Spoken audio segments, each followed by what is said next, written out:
কেসটা এখন সুপ্রিম কোর্টে আছে, সেই জন্য সব রিক্রুটমেন্ট আটকে আছে। কারণ আমাদের নিয়ম ছিল তাদের নিয়ে করা, আমি তাদের বঞ্চিত করতে পারি না। তাই যতক্ষণ এটা ফয়সালা না হচ্ছে, রিক্রুটমেন্টটা দেরি হচ্ছে, because of my common friends from opposition, the jealous people, they are very jealous, হিংসুটে কুচুটে চক্রান্তকারী ষড়যন্ত্রকারী, কারো ভালো সহ্য করতে পারে না। এতে যে লক্ষ লক্ষ ছেলেমেয়ের বাংলার চাকরি হতো, সেটাকে তোমরা আটকে দিলে। লজ্জা করে না? কাউকে চাকরি দেওয়ার ক্ষমতা নেই, বন্ধ করে দেওয়ার ব্যবস্থা। Hi everyone, welcome back to the Bong academy YouTube channel. আমি তোমাদের সৌমেন দা। তো তোমরা প্রত্যেকে আশা করি ভিডিওটা দেখলে। তো গতকালকে মাননীয় মুখ্যমন্ত্রী বিধানসভায় দাঁড়িয়ে তিনি বক্তব্য দিয়েছেন এবং তিনি খুব সুন্দর সুন্দর কথা তোমাদের জন্য বলেছেন। একদম বাড়িতে বাড়িতে, যেমনটা তোমাদেরকে বলেছিলাম, প্রত্যেকটা বাড়িতে 100টা করে চাকরি দেবে।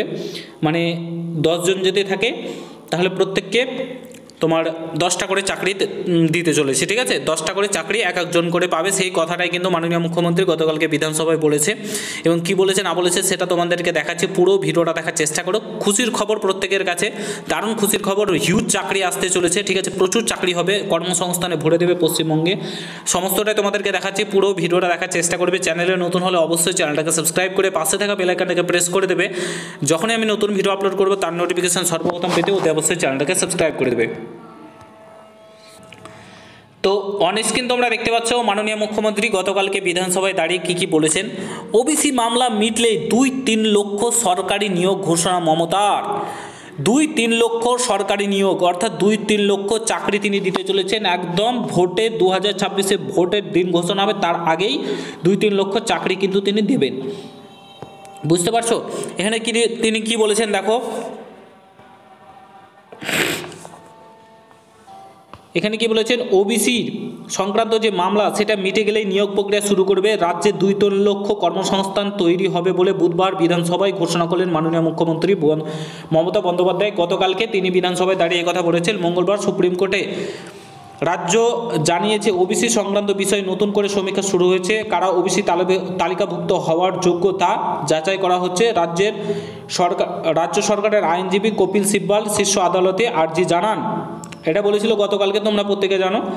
এবং তারপরে দেখো কি বলেছে, কলকাতা হাইকোর্টের নির্দেশ মতোই নতুন করে সমীক্ষার কাজ শুরু হয়েছে। এই অবস্থায় ওবিসি মামলার শুনানি 3 মাস পিছিয়ে দেওয়া হোক, সেই মতো রাজ্যকে 3 মাস সময় দিল শীর্ষ আদালত।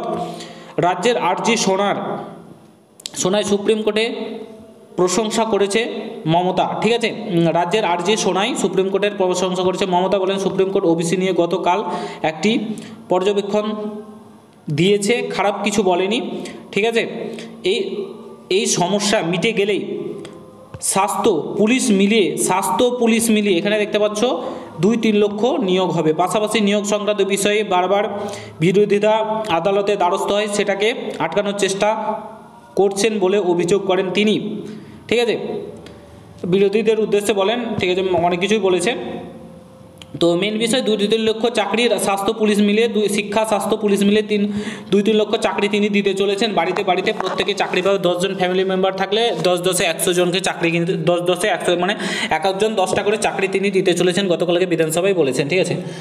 তো তোমরা বুঝতেই পারছো সামনে 2026-এর ইলেকশন রয়েছে। তো ইলেকশনের যে প্রচার সেটা এই বিধানসভা থেকে শুরু হয়ে গেল, গতকাল থেকে শুরু হয়েছে, খেলা শুরু হয়ে গেছে। খুব সুন্দর খেলছেন তিনি এবং দারুণ লাগছে শুনে যে 2-3 লক্ষ চাকরি দেবে, প্রত্যেকে চাকরি পাবে। তোমরা একদমই ডিপ্রেশনে যেও না, পড়াশোনা একদমই ছেড়ো না, এনার মুখের দিকে তাকিয়ে থাকো। তোমাদের বাড়ি বাড়ি চাকরি, তোমাদেরকে এক্সাম কোনো কিছু দিতে হবে না, তোমাদের বাড়িতে গিয়ে অ্যাপয়েন্টমেন্ট লেটার পৌঁছে যাবে। আশা করি বুঝতে পারছো, ঠিক আছে? তোমাদেরকে পুরোটাই শোনালাম, দেখালাম এবং খুব সুন্দর কথা। পড়াশোনাটা চালিয়ে যাও, রাজ্যের অবস্থা বুঝতেই পারছো, তাছাড়া কিছু করার নেই। সেন্ট্রালে যদি শিফট করতে পারো তো সেন্ট্রালের দিকে পড়াশোনা করো, এবং যদি রাজ্যের অবস্থা সেরকম পরিস্থিতি চলে আসে ভালো, তাহলে তখন রাজ্যে তোমরা এক্সামগুলো দেবে, কিন্তু এখন সেন্ট্রালের এক্সামগুলো দাও, সেন্ট্রালের হিসাবে পড়াশোনা করো।